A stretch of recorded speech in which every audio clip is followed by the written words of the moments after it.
Ielīgojot Jāņus un gatavojoties 25. vispārējiem latviešu dziesmu un 15. deju svētkiem, uzņēmums Lat Telekom sumināja kolektīvu Jāņus un Līgas, kā arī atklāja vides objektu infografiku Bize.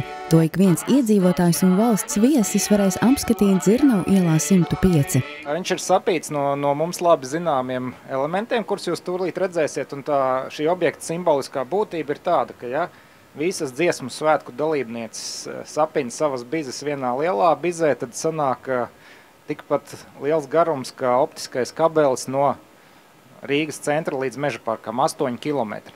Uzņēmums Lat Telekom ir dziesmu un deju svētku lieldraugs, kas svētku laikā dalībniekiem un skatītājiem piedāvās īpašo svētku televīzijas kanālu, sadziedāšanās aplikāciju Dziesmu svētki 2013, jau tagad pieejama mājaslapa Uzgavilē LV, kas sniedz iespēju nosūtīt savus sveicienu dziesmu un deju svētku kolektīviem.